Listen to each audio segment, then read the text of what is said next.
Why is there something rather than nothing? This is the greatest philosophical question one can ask. Want to know the answer? Here it is with the question restated. Why is there something rather than nothing? Because nothing is something. It is everything. But that's not enough. It doesn't satisfy your curiosity. You want to know how. So take a look at this brand new question. Does existence coexist with non-existence? There are 4 possible answers to this question. Number 1, no, existence is infinite. Number 2, there was an infinity of nothingness, and post-event X, such as the Big Bang for example, is now an infinity of existence. Number 3, in fact, all there is an infinity of nothingness. This would be the Buddhist view. Number 4, nothingness and existence coexist. Want to pause and guess which answer is the correct one? Wrong. It doesn't matter which answer one chooses to believe in, because we have an absolute truth regardless of the answer. Infinity exists. It is the one constant. Let's go through it again. An infinity of existence. An infinity of nothing followed by an infinity of existence. An infinity of nothingness. Or an infinity of both. Either way, an infinity nonetheless. Think about it carefully. It makes no sense for existence to have a limit. It cannot cease because it would have to be destroyed by nothingness, which doesn't exist. Or does it? If it does, it makes no sense for nothingness to have a limit because it does not exist in order to have any limitations. Therefore, both existence and nothingness are infinite, logically speaking. Now, you should begin to see that infinity, as a concept, transcends both existence and nothingness, the something and nothing in our great question. Why is there something rather than nothing? In philosophy, we would call infinity a synthesis, arrived at by combining a thesis and its own antithesis in this case. The beauty here is how an understanding of infinity forces us to see that we must choose one of the 4 answers we can possibly come up with when we ask the question. Number 1, no, existence is infinity. Number 2, there was an infinity of nothingness, and post-event X is now an infinity of existence. Number 3, in fact, all there is an infinity of nothingness. And number 4, nothingness and existence coexist infinitely. Want to pause again and guess for real this time? I'll wait. Right. Existence and non-existence must coexist. This is quite paradoxical, isn't it? Well, that's exactly right. Most people believe that paradoxes are an indication of a failure in human comprehension. But what they are in actuality are experiences in our consciousness that delineate the boundary where our perceptions end and where our conceptions begin. Let me explain this quickly. A perception is the process of our senses channeling information about the external world into our conscious awareness. We are limited in this manner because our senses can only channel so much information. What we do with this information is bundle it together in a package we call a concept. We attach a meaning to this concept and then operate in the world. For example, I see, smell, feel, and taste the sandwich and conclude that it is the concept of food. The meaning attached to the word food emerges from a bunch of other concepts such as digestion and survival. These chains of concepts are what help us navigate the world. Resumed, when we think about something too big or abstract to perceive, we bundle together what information we can perceive and create a concept to achieve the meaning we require. For example, I cannot individually perceive more than, let's say, 20 objects, much less 100 objects. But I have the concept of 100 to help me do stuff. For example, I know that with $100 I can buy a $20 sandwich 5 times. So let's go back to paradoxes. They are also something we experience when trying to think about something too big to perceive, such as infinity. However, We also cannot logically understand a reality, existential or not, that has an end. And that is precisely because it doesn't. Remember, it is not logical for existence and nothingness to be limited. And so the human mind is conceptually aware of this logic, but it also lacks the perceptual ability to prove it because it is itself limited with its senses. The result? The experience of a paradox. All right, so infinity is the absolute truth emerging from existence and nothingness coexisting.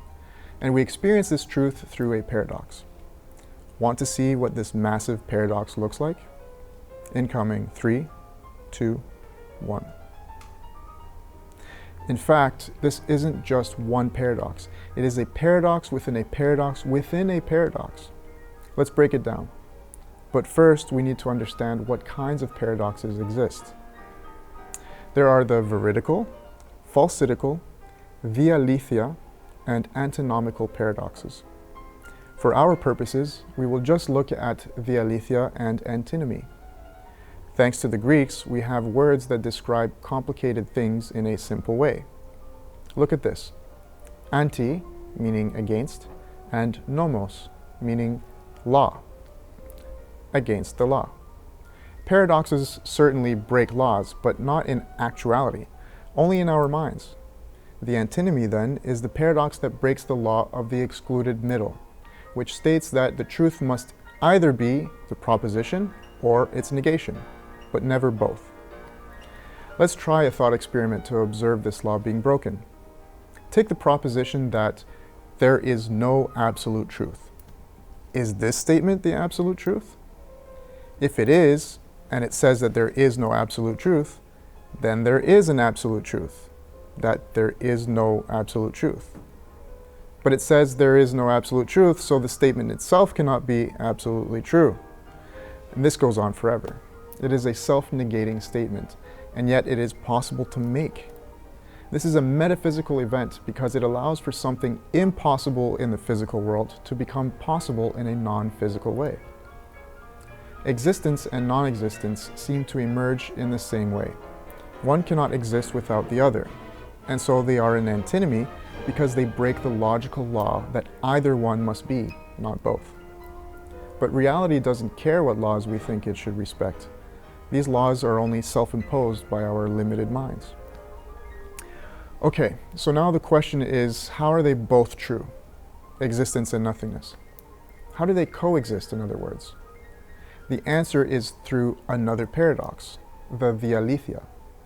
This word means two truths, dia, two, and aletheia, truth. Look at this example. John stands halfway in a doorframe, and we make the statement that John is both here and not here at the same time. This is the paradox that tells us that something is and is not at the same place and at the same time. And so this statement is a physical event because it is related to the possibilities of the physical world, the space and time, as it were. All right, so when it comes to existence and non-existence coexisting, we have a dialetheia because the physical world exists and does not exist at the same time and place, quote unquote. Therefore, the statement that existence coexists with non-existence is both a dialetheia and an antinomy. It is an antinomy that describes or creates the dialetheia. So let's go back to the equation to understand it. We begin with infinity. Infinity.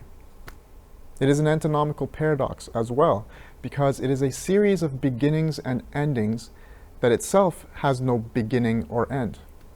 It is both finite and infinite, rather than just one or the other.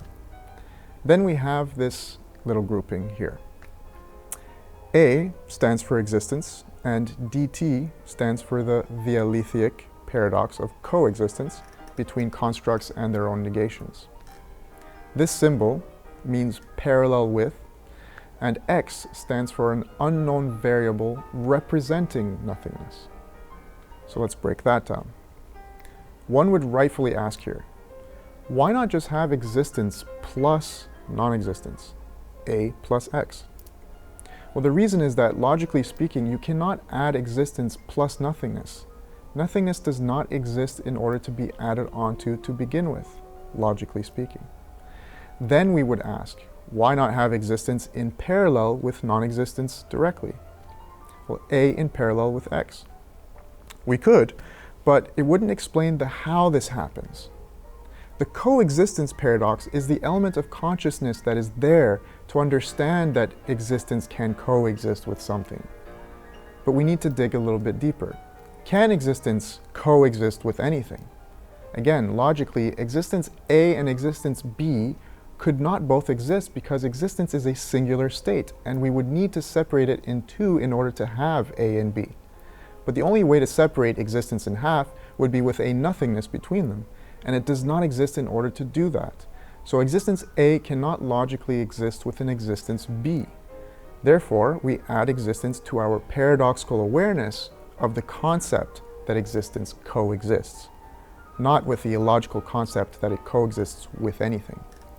And that's why we have in parallel with. So far then, we have existence plus coexistence paradox in parallel with X. X here is an unknown variable representing void. And I say it precisely this way because nothingness does not exist insofar as it is something to be perceived. Therefore, it must remain unknown. But remember, we have a conceptual awareness of it, and this is why I say it represents the void. The parallel between existence plus the coexistence paradox in X is to show that the two exist side by side in an eternally symmetrical manner. This makes it possible for us to apply our mind's tendency to see the unified reality in the asymmetrical, dual manner we see everything else. Look at it again. We could say it this way. Infinity, as an antinomical paradox, equals the antinomy of existence and consciousness in parallel with nothingness. This is what equals the monoaletheia, Greek for one truth or a single truth. I also like to see this MT as representative of a metatheos, meaning beyond God.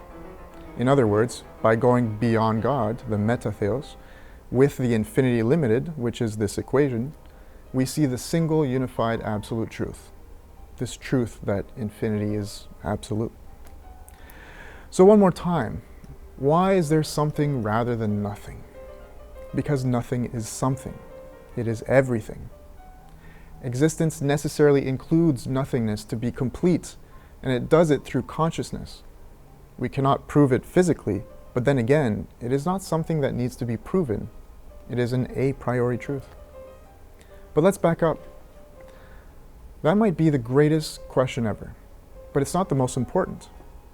Albert Camus said that the only serious philosophical question was whether one should commit suicide.